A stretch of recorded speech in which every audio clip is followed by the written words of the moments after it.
Subscribe कीजिए बीना के अवधि गीत चैनल को और बेल आइकन को दबाइए हमारी वीडियो सबसे पहले देखने के लिए।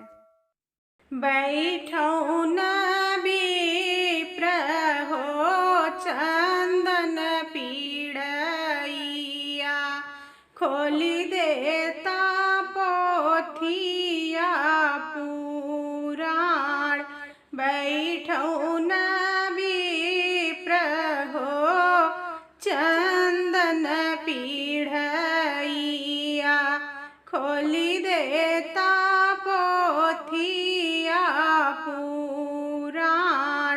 बताओ न पुरोहित हो सगुन शुभ दीनवा, मोरे घर राम कुंवार। कौशल्या जी से हंसी हंसी पूछे राजा दशरथ, सुना रानी वचन हमार। राम के बियहवा में केकरा के न्योतबू, हमरा के दे तू बताए। गया गया से गजाधर, काशी में नेवतों विश्वनाथ।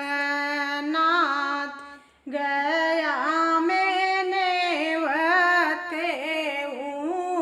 गया से गजाधर,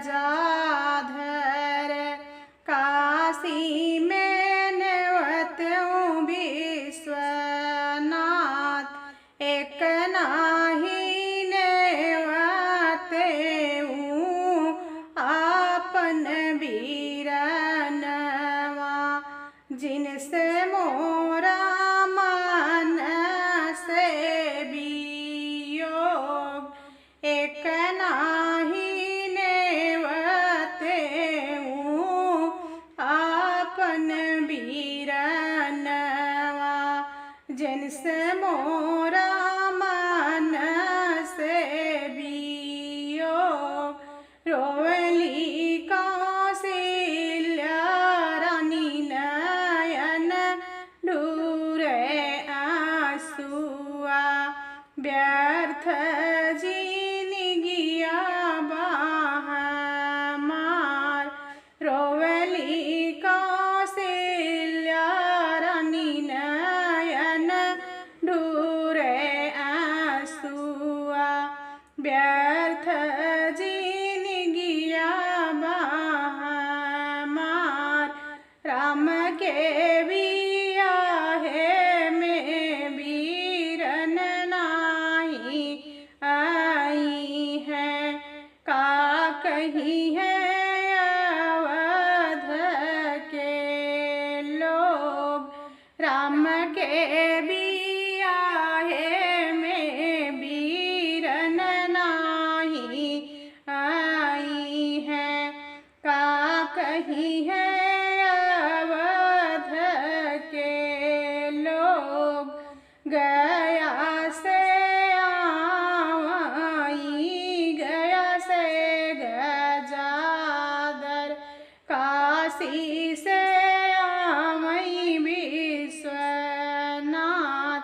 गया से आई, गया से गजाधर, काशी से आई विश्वनाथ।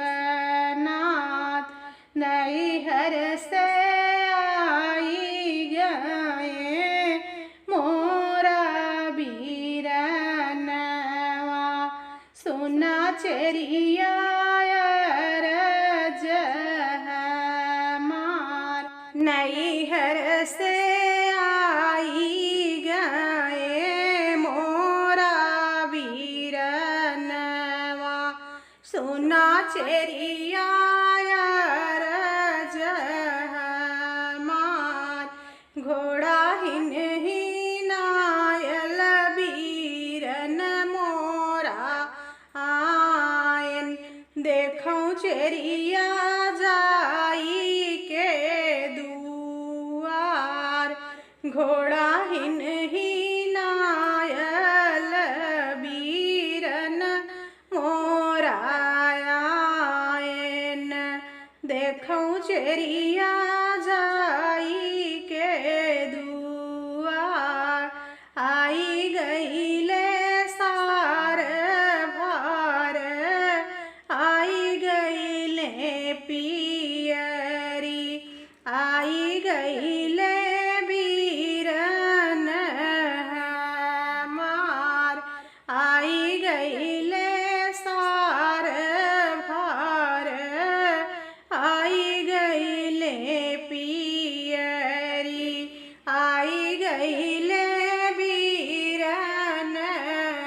कहाँ बैठई बीरन हमार कोहबर रखबई हो सार भर पियरी अचरे बैठई बीरन हमार खोली फेंका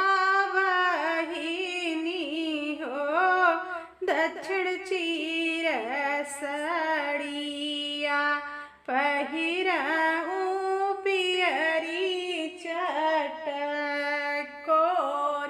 खोली फेंका बहिनी हो दक्षिण चीर सड़िया पहिरऊं पियरी चटकोर छोड़ी देऊं बहिनी हो मन के वियोगवा कर जोरी बिनती है मार छोड़ी दे